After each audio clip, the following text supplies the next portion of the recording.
وهنعمل النهارده حاجه جميله ولطيفه جدا، وكمان تنفع للبيبيز اللي اعمارهم شهور. هيحبوها جدا جدا، بس هنستبدل حاجه للكيدز الصغيرين دول بحاجه تانية هنقولها دلوقتي. كلنا بنحب البطاطا المشويه، بس تاخد مننا وقت في الفرن، وطبعا لو هي عملناها وطلعت مش مسكره بتبقى مش حلوه قوي في الاكل. فانا دايما البطاطا اللي هي مش مسكره وما ينفعش تتحط في الفرن عشان مش بيبقى طعمها لذيذ قوي وهي مش مسكره، لقيت حل لطيف جدا ويجنن وبيبقى طعمها احلى من الفرن 100 مره.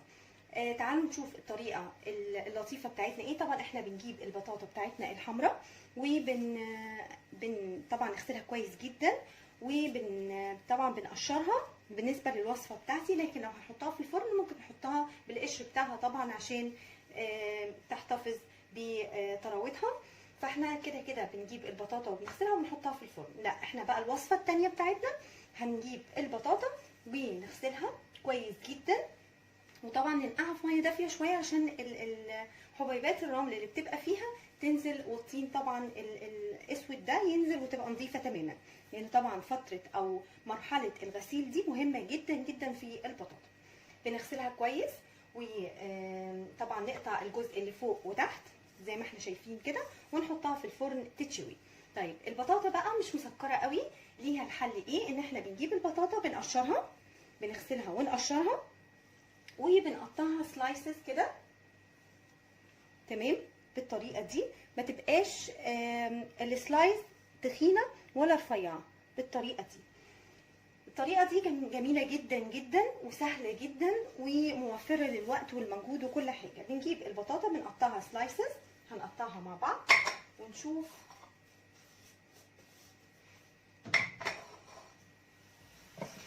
اول خطوه ايه.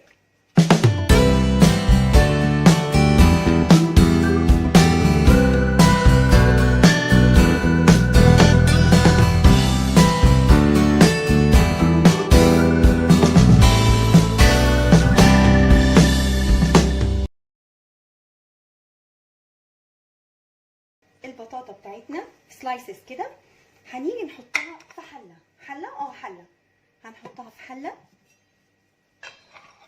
زي ما هي كده، وهنشوف الاضافات اللي احنا هنحطها ايه عشان تطلع بطاطا طعمها يجنن وطريه، والكيدز بيحبوها جدا جدا بالطريقه دي. دي البطاطا بتاعتنا، هنحط عليها يعني مثلا نص كيلو البطاطا، هنحط عليه 3 معالق من السكر زي ما احنا شايفين كده اهو، وهنحط عليه نقطتين ليمون. ايه سبب الليمون ده؟ احنا بنحطه عشان لونها ما يسودش ويغير وتفضل بطاطا بالشكل الجميل ده.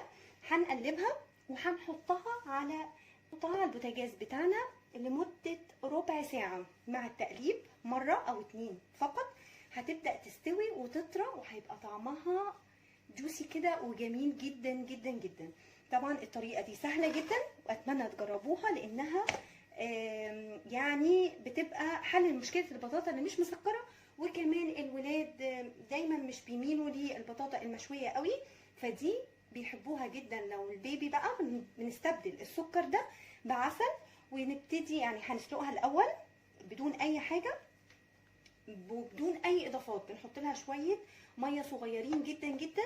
بالنسبه للبيبي الصغير الشهور بنحط لها شويه ميه ونسلقها، وبعد ما نطلعها هتبقى طريه طبعا نعملها بالشوكه ونحط لها معلقه عسل، وبتبقى طبعا وجبه مغذيه جدا جدا للبيبيز اللي عندهم شهور.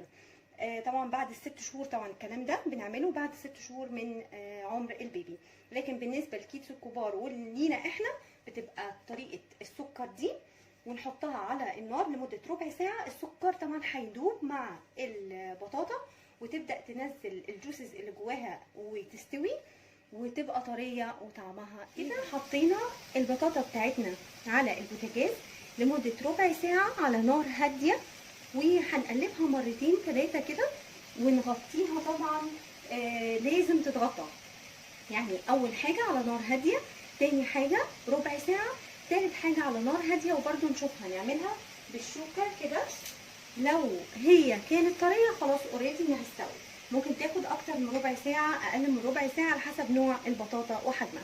هنسيبها ربع ساعه.